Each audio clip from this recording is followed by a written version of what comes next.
Yes, you guessed it right. We have another spring craft to share with you, and this time it's this cute porcupine plushie. This little guy is having his best time walking through these meadows, and he measures about 4.5 inches in width and 3 inches in height.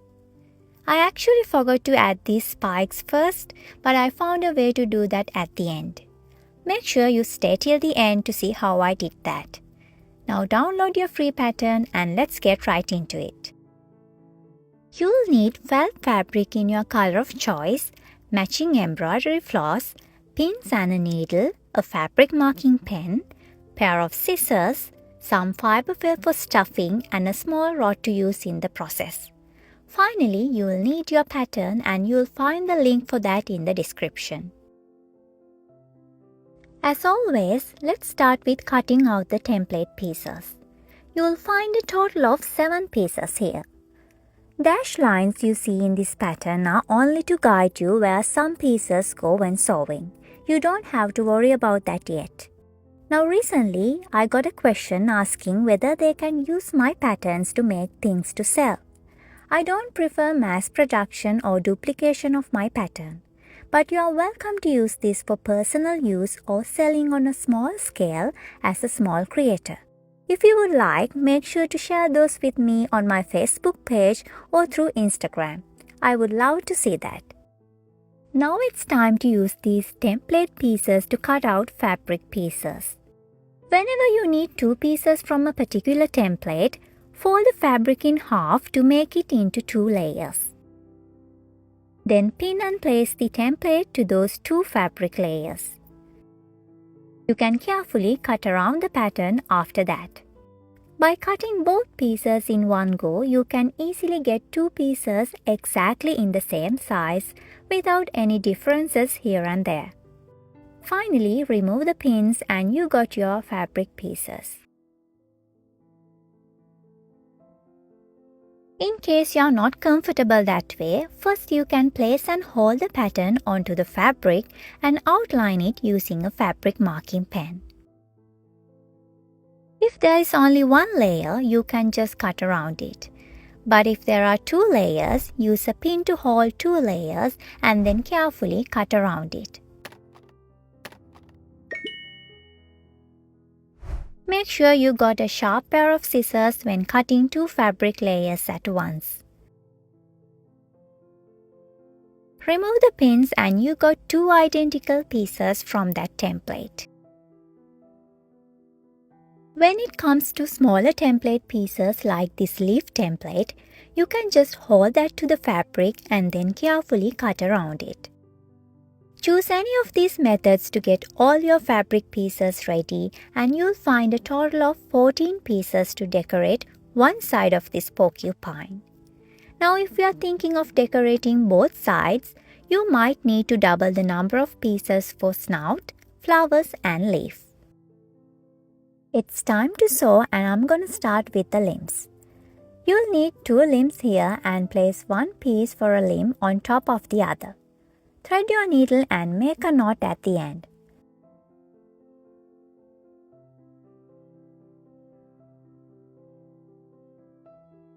I'm going to start to sew at one of the top edges. Since I'm not going to stuff these small limbs, I'm planning only to sew the areas visible to the outside. Because of that, I won't be sewing the top side, which is going to go inside of the body later. I'm using blanket stitch here. Feel free to use any stitch you prefer. We got all those tutorials covered for you. I'll leave those links in the description.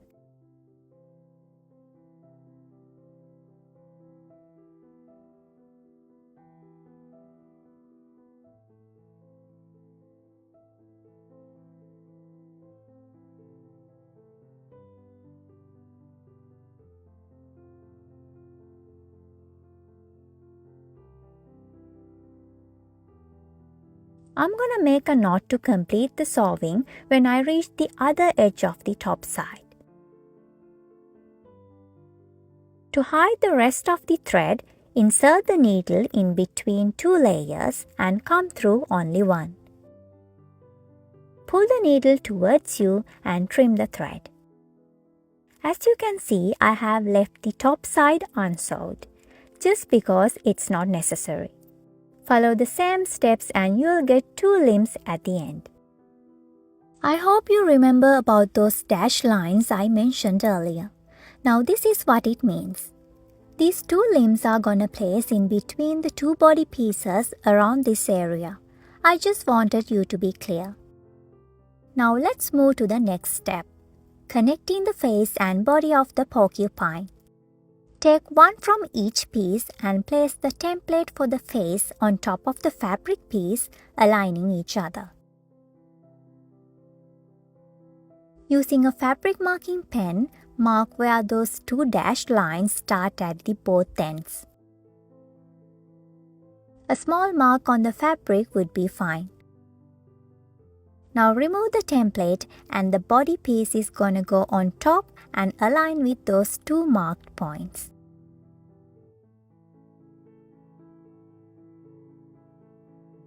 We are gonna sew these 2 pieces together using the backstitch. If you would like, you can use a pin or a clip to hold 2 pieces together, but I'm just gonna sew it like this. When it comes to backstitch, try to keep equal stitch lengths as possible, and by keeping them shorter, it will make it easier to maintain the shape. When it comes to last stitch, your needle has to stay on the wrong side of the fabric to make a knot. Now turn over to the wrong side and make a couple of knots.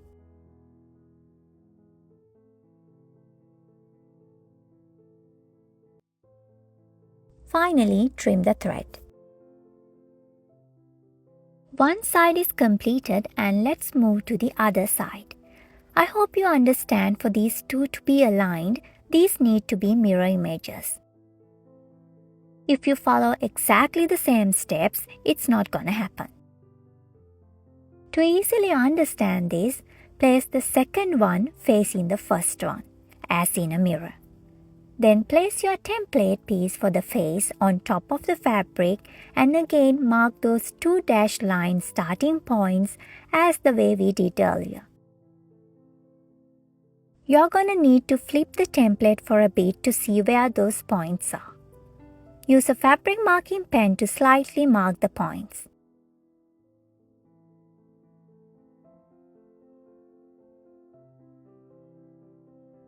Now place the body piece on top of the face to align with those marked points.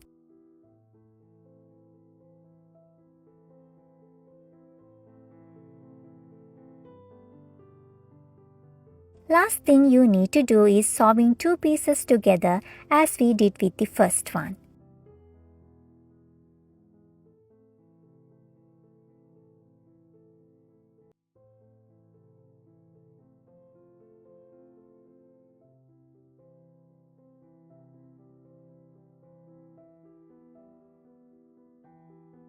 End the stitch by making a couple of knots at the back of the fabric and trim the thread.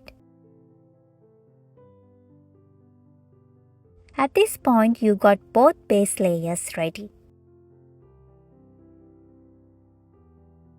As I mentioned earlier, I'm only going to decorate one side of this porcupine, and please feel free to do both sides if you would like. I'm starting with the face, and the first thing to sew is the snout. You can refer to the final picture of the porcupine to see where these pieces go. Place the snout on top of the face where it belongs, and here I'm using backstitch to sew it to the face. Thread your needle with a matching embroidery thread color and make a knot at the end. Use smaller stitch lengths to go all the way around the snout. As you know, whip stitch is widely used in felt applique, but it has its limitations. In this case, backstitch is better because we don't have much background area to work with. Backstitch only goes on top of both layers, while whip stitch extends to both applique and to its background. So always think ahead when choosing a stitch. If you want to learn more about whip stitch in felt applique, make sure to check out our tutorial after this. We are done with the snout and the next step is to sew eyes and mouth. Again, place the template piece for the face on top of the fabric and using a fabric marking pen, punch basic points for mouth and eyes. If you punch hard enough, it's gonna leave a slight mark on the fabric. You don't have to do this if you are able to just eyeball these lines by yourself.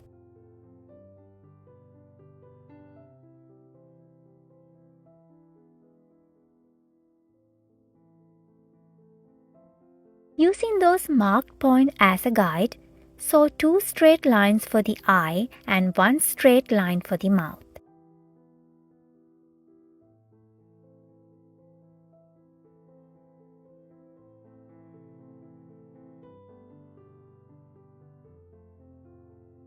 Now if you don't like to sew eyes this way, I have a tutorial on 5 different ways to sew eyes and you can pick one from that.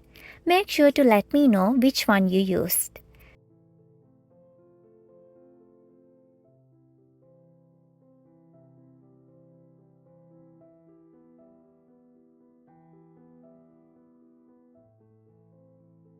Just like that, you are done with the face. As always, end the stitch using a couple of knots at the back. Now I'm only doing this because I'm gonna change the thread color for the next step. If you don't want to do that, you can continue sewing. Finally, trim the thread.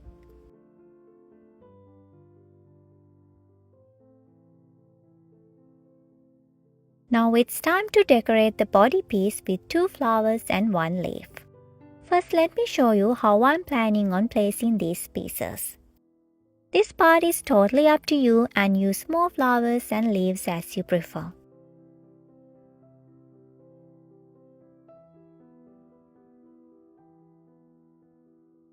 I'm going to start with a flower.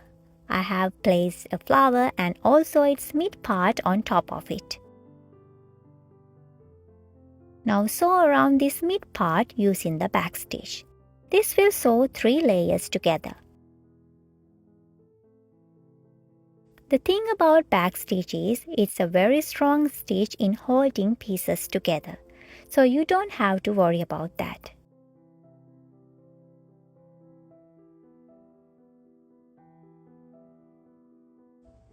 Now after sewing around the circular part, I want to add a bit of character to this flower. For that, I'm going to sew single straight stitches on each and every petal of this flower. Adding these simple touches to your items is one way to add values to your product.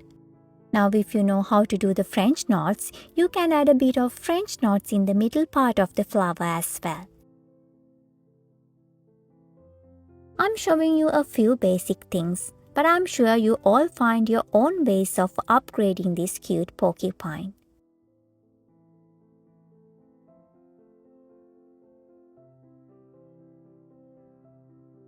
Now I'm at the end of the second flower, and to move on to the leaf, I'm going to end the stitch at the back of the fabric by making a couple of knots.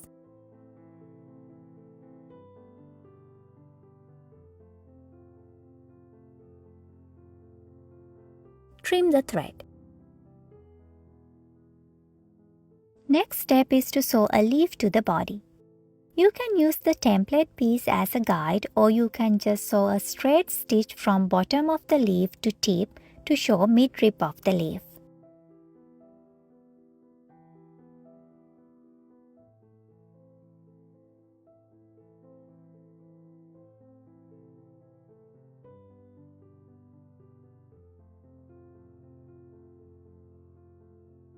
Then sew separate straight stitches beside the mid-rib to show veins.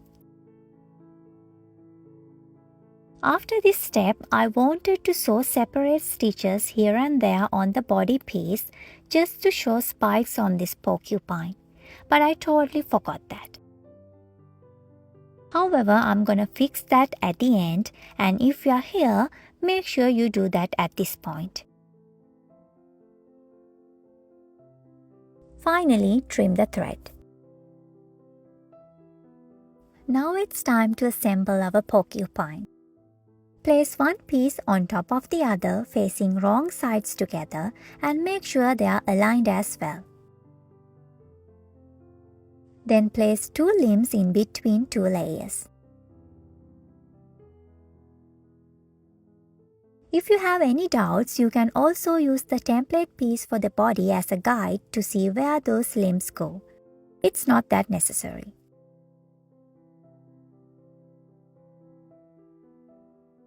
Now use a couple of pins to place two limbs to the two body pieces.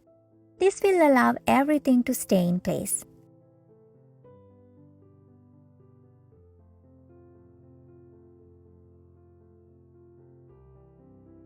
Thread your needle and make a knot at the end. I'm going to start to sew a little closer to the limb area because then we can get that over with first. Start in between two fabric layers to hide away the knot. I'm using the blanket stitch to sew two pieces together, and whip stitch is also a good option.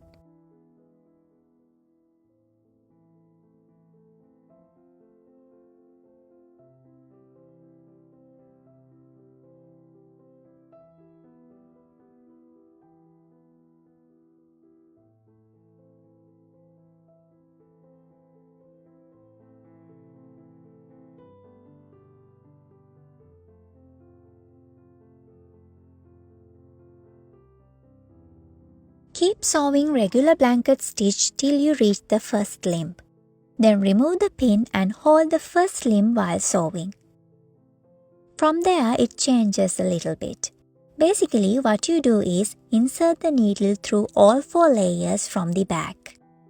Then pull the needle towards you until it forms a loop at the back. Now to go through the loop, first you are going to have to go through the layers for the limb part only and then through the loop. Pull the needle all the way and continue the same steps until you reach the end of the first limb. We have a separate tutorial on that and you can follow that if you need more detailed instructions.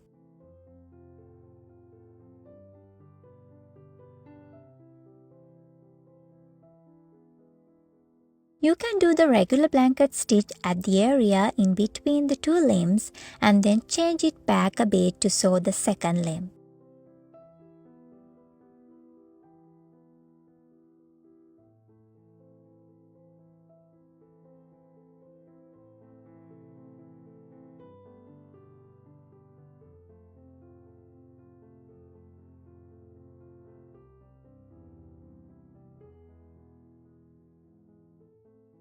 After that point, continue regular blanket stitch.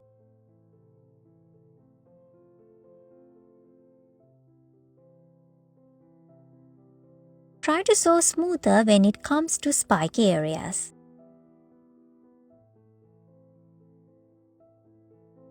At this point, I'm going to start stuffing.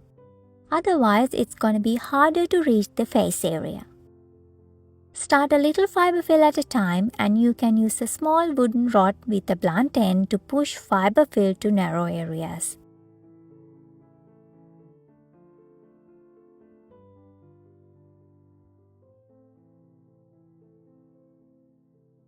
There are some twists and turns when it comes to the spiky area, so make sure you go through both layers while sewing.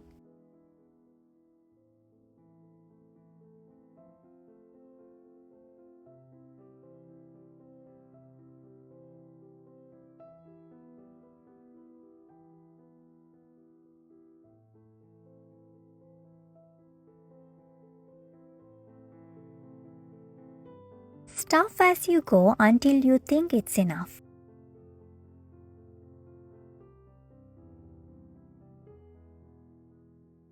One other thing is I'm not going to stuff spikes at the top area. I feel like leaving those parts unstuffed gives more spiky-like character to this porcupine. You can change things as you please. Continue stuffing and sewing till you reach the end.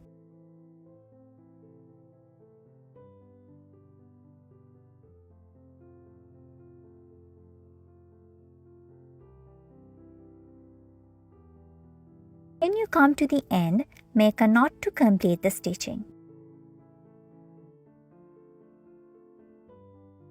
Make sure the knot is tight enough. Insert the needle in between the two layers and come through only one layer. Pull the thread towards you and trim the thread. This allows the remaining thread to tuck in nicely. Now there is one more thing I need to do. Remember I missed adding spikes to this porcupine when I should have? Now it's time to fix that. I thread my needle and make a knot at the end. My plan is to add random straight stitches on the body where there are no flowers or leaves. I'm going to insert the needle in between two stitches and then come through only top layer. Pull the needle all the way. Since you insert the needle in between two stitches, it's going to go through even with a knot. It's not going to damage anything. Now from here, imagine you are doing running stitches without any particular order. We are only working with the top layer, and after pulling the needle all the way, prick the fabric where you want your spike to end, and next move the needle up and through where you want the next spike to start. At this point, pull the needle all the way. Continue the same steps all over the porcupine's body to show spikes.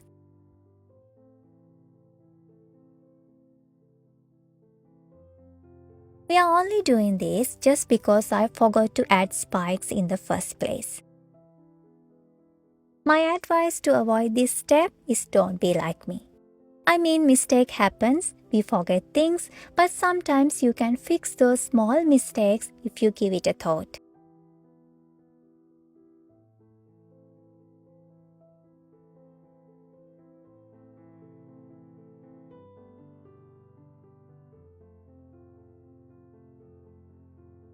Now I have sewed the porcupine's final spike and came through at a point really close to it. Then go around that final spike to make a couple of tight knots.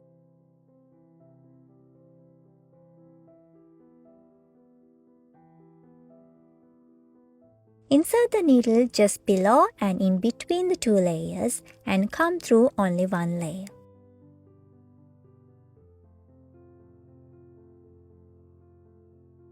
Pull the thread towards you and trim the thread.